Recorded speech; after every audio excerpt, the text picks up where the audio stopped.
नमस्कार दोस्तों, जुगड़े इंदौरी की सीताराम और 2025 अमरनाथ यात्रा यदि आप भी करना चाहते हैं तो यह वीडियो आप ही के लिए है। संपूर्ण जानकारी जिसमें आप जम्मू से लेकर तो अमरनाथ जी की यात्रा कैसे, कब, कहां, कब, किस लिए कर सकते हैं, इसकी आपको पूरी जानकारी डिटेल में बताई जाएगी।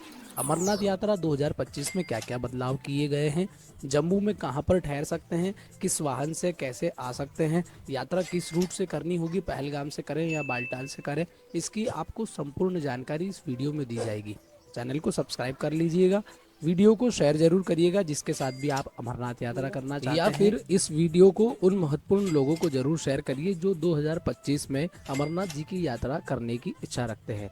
अमरनाथ महादेव बाबा के पवित्र गुफा तक जाने का सभी का सपना रहता है, पर हर कोई जा नहीं पाता है और यहाँ की पूरी जानकारी के लिए आपको वीडियो में हमारे साथ बने रहना पड़ेगा। साथ ही ये वीडियो उनके लिए भी है जो घर पर रहकर ही बाबा अमरनाथ जी के दर्शन करना चाहते हैं। तो आपको पहलगाम रूट से किस प्रकार से आपको दर्शन करवाते हुए हम शेषनाग और बाबा अमरनाथ की पवित्र गुफा तक आपको दर्शन करवाएंगे। इस बार अमरनाथ यात्रा 3 जुलाई से शुरू होने वाली है, जो कि 9 अगस्त तक चलने वाली है। 38 दिन की रहेगी अमरनाथ यात्रा। आप भी अगर अमरनाथ यात्रा पर आने का विचार बना रहे हैं तो आप सभी को बता दें, पंजीकरण करवाना अनिवार्य रहेगा।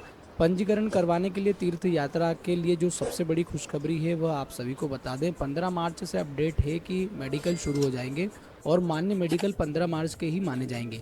यानी कि 15 मार्च से पहले आपने जो मेडिकल करवाए हैं वह मान्य नहीं होंगे। हालांकि अभी तो डॉक्टर्स की लिस्ट अपडेट होना बाकी है, जो कि श्री अमरनाथ जी श्राइन बोर्ड के आधिकारिक वेबसाइट पर अपडेट होगी और उसके बाद जो मेडिकल होंगे वह 15 मार्च के ही है जो उन्हें मान्य माने जाएंगे। इसी के साथ अपडेट यह भी है, अगर आप यात्रा कर रहे हैं तो ऑफलाइन पंजीकरण करवाते हुए आप जब भी अपना पंजीकरण करवाएं ऑफलाइन, उस वक्त अपना बायोमेट्रिक पंजीकरण अवश्य करवाएं। देखिए, कई बार सारे बैंक्स में बैंक्स मैनेजर जो होते हैं, जो भी बैंक शाखाओं में आपके पंजीकरण हेतु व्यवस्थाएं लाई जाती है, जिन भी लोगों को आपके पंजीकरण करवाने होते हैं उन्हें देखो भाई, पुराने जरिए से ही पंजीकरण का अब तक पता है, इसलिए उन्हें कह के देखिए कि सर आधार कार्ड के बायोमेट्रिक पंजीकरण हो रहे हैं अमरनाथ यात्रा के, तो हमारे बायोमेट्रिक पंजीकरण जरूर करें। तो उससे क्या होगा कि आपको बायोमेट्रिक पंजीकरण हो जाएगा। अगर आप ऑफलाइन पंजीकरण बैंक से करवाते हैं तो वह पंजीकरण रद्द हो जाएगा, वह किसी भी तरीके से मान्य पंजीकरण नहीं माना जाएगा। इसलिए जरूर और विशेष ध्यान रखें। पंजीकरण शुरू होने की डेट बताता चलूं तो फिलहाल देखिए, आधिकारिक तौर पर इसकी पुष्टि नहीं की गई है।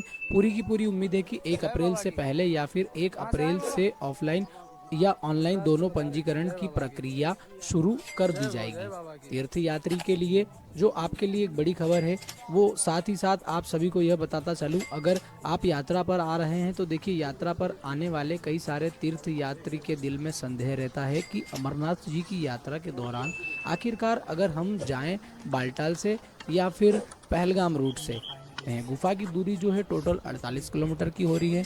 चंदनवाड़ी बेस कैंप से आपको चेक पोस्ट करना है, वहाँ से पैदल यात्रा शुरू करनी है, वहाँ से आपको 16 किलोमीटर टैक्सी की मदद से जाना होता है, जो सुबह आपको आराम से बेस कैंप पर मिल जाती है। अब बालटाल से जो जा रहे हैं तो बालटाल में 2 मील गेट जो है वो आपको प्रवेश मिलता है। 12 से 14 किलोमीटर का रास्ता है, पैदल चढ़ जाइए और सीधा आपको पवित्र गुफा तक पहुंचना होगा। और चंदनवाड़ी वाले मार्ग की बात करें तो पहलगाम वाड़ी से पवित्र गुफा अमरनाथ जी की दूरी जो है वह 32 किलोमीटर, पंचतरणी की दूरी 26 किलोमीटर और शेषनाग की दूरी 12 किलोमीटर। इस बात का विशेष ध्यान रखा जाए कि यदि आप पहलगाम मार्ग से अगर यात्रा करते हैं तो आपको जितनी भी लंगर सुविधा है या जितने भी व्यू पॉइंट्स है वो आपको इस रूट से देखने के लिए मिल जाएंगे। यदि आप बालटाल वाले मार्ग से जाते हैं तो बालटाल वाले मार्ग से आपको एक ही दिन में चढ़ाई करना होती है और वापस एक ही दिन में उतरना भी होता है।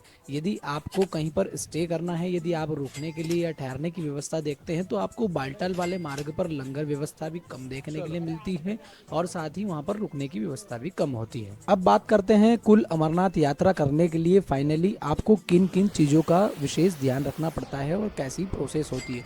सबसे पहले आप जिस भी क्षेत्र से यात्रा कर रहे हैं आपको अपने नज़दीकी क्षेत्र से सबसे पहले मेडिकल करवाना होता है। उसके बाद आपका रजिस्ट्रेशन होगा। रजिस्ट्रेशन करने के बाद में आपको आपके जो भी लोकेशन एरिया है वहाँ से आप जम्मू पहुँचिए। जम्मू पहुंचने के बाद में आपको नूनवान बेस कैंप, आप वहां पे आपका आरएफआईडी कार्ड बनवाना होगा। आरएफआईडी कार्ड बनवाने के बाद में आपकी यात्रा तय की जाएगी कि आपको किस मार्ग का स्लॉट आपको मिलने वाला है। यदि आप बालटाल वाले रूट से करना चाहते हैं तो आप बालटाल वाला स्लॉट लीजिए, और यदि आप पहलगाम वाले मार्ग से यात्रा करना चाहते हैं तो आप पहलगाम वाले मार्ग को चुनिए। ये चुनने के बाद में आपको वहाँ से दो तरह के साधन मिलते हैं, या तो आप प्राइवेट टैक्सी भी कर सकते हैं, और यदि आप प्राइवेट टैक्सी नहीं करें तो वहाँ पर जो मिलिट्री का कॉन्वे होता है, जो जत्थे के माध्यम से आपकी यात्रा को आपके बेस कैंप तक पहुंचाया जाता है, या तो आप जत्थे के माध्यम से भी यात्रा को कर सकते हैं। उसके बाद बेस कैंप पहुंचने के बाद में आप यदि पहलगाम जा रहे हैं तो पहलगाम पर आपको नुनवान बेस कैंप रुकना होता है। वहाँ से आपको चंदनवाड़ी तक 16 किलोमीटर की यात्रा जो कि आपको वहीं की टैक्सी से हो जाती है, और टैक्सी से यात्रा करने के बाद फिर चंदनवाड़ी से आपको आपकी यात्रा पैदल करना शुरू करना पड़ेगा फिर। और दूसरी ओर बालटाल की ओर से देखा जाए तो आपको बालटाल बेस कैंप पर उतरने के बाद में अगले ही दिन आप जब यात्रा अपनी प्रारंभ करेंगे तो आपको एक ही दिन में आपकी पूरी यात्रा वापस चढ़कर 12 किलोमीटर की एक्चुअल में यात्रा होती है, वो पूरी यात्रा करके और आपको वापस नीचे आकर आपका लास्ट में आरएफआईडी कार्ड जमा करके और आपकी यात्रा का यहीं पर समापन होता है। और अधिक जानकारी के लिए आप हमारे साथ जुड़े रहिए। अगली वीडियो में हम आपको पूरी जानकारी देंगे, सारे मार्ग की अपडेट्स भी बताने वाले हैं, मेडिकल की जो भी डेट रिलीज होने वाली है यहाँ से फाइनली श्राइन बोर्ड के माध्यम से, वो हम सारी आपको जानकारी देने वाले हैं। अमरनाथ यात्रा की और भी अपडेट्स के लिए आप जोगड़ा इंदौरी को फॉलो जरूर करें, सब्सक्राइब करें और साथ में हमारे साथ बने रहें।